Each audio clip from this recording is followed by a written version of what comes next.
Hi there, welcome to the Gardens and Graveyard channel.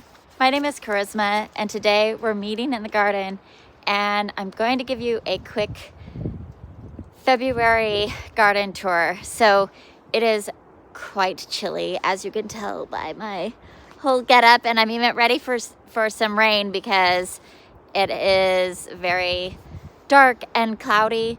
There's not a whole lot going on because it's winter time, but I thought I would bring you along and show you what is happening here in the front yard, the beginning of January. So let's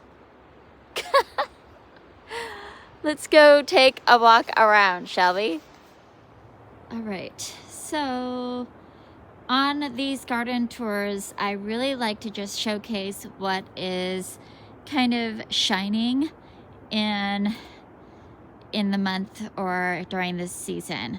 So this time of year, what you're really noticing overall is any evergreen interest, which, because I live in Oregon on the Pacific Northwest, I have lots of evergreen interest, which is such a blessing because it just looks green out here all the time. So I'm not going to really focus on my evergreens because, well, that's probably 90% of my yard. I don't have time for that. So what I am going to focus on is what is blooming at this time of year. So we've got Iberis, the candy tuft, blooming here all along on both sides. We have heather blooming. This is a very old heather, but she's got a little sparkle here. There's better examples down the way a little bit. I've got a bunch of kaffir lilies that have pushed through, and our daylilies are pushing through. This is all foliage at this point, but it's exciting because that means spring is coming. There's some iris bulbs and some allium bulbs. Okay, the wind's picking up, so that tells me that there's some weather on the way here. So again, the candy tuft is blooming. All of our bulbs have come up in all of our pots.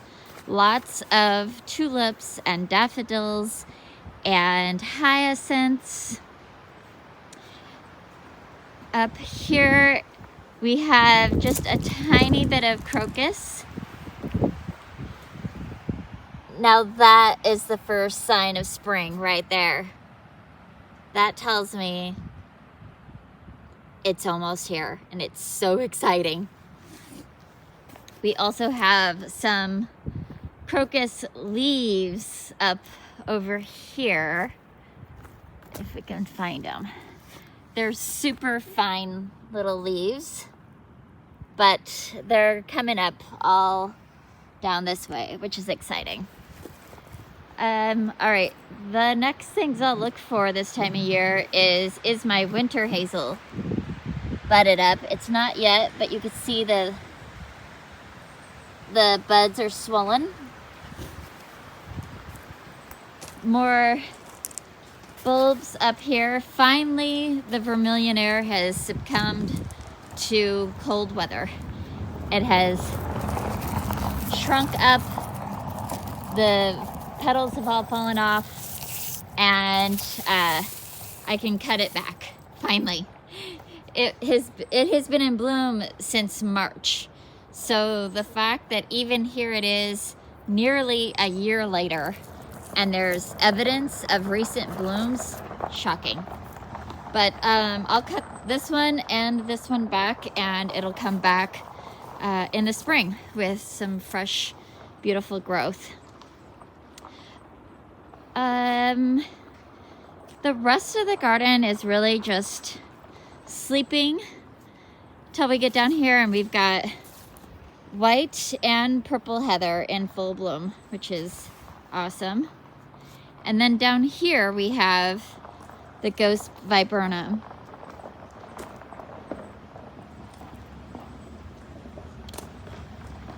Which has been super exciting because It just looks so beautiful. It's just so fun to see this much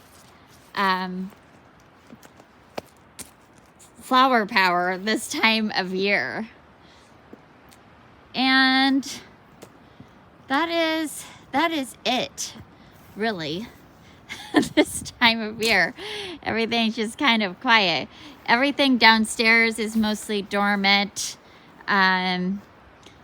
Some bud swells on the dogwood trees, much like this cherry. Now this weeping cherry is the first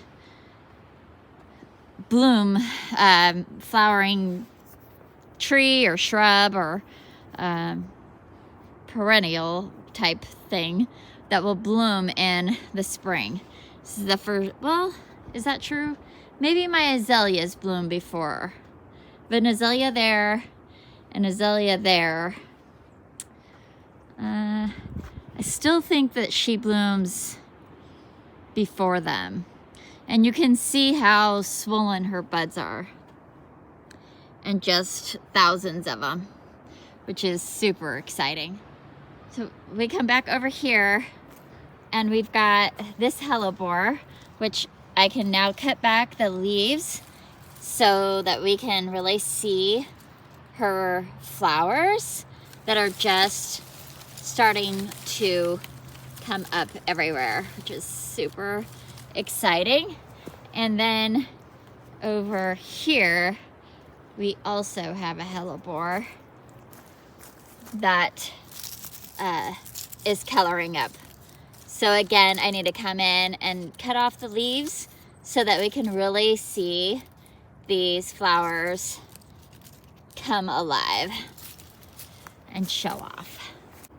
The other thing that's coming up right now in this little garden, I showed you the Kafirs from the other side of the garden, but all of my forget-me-nots have come up as well.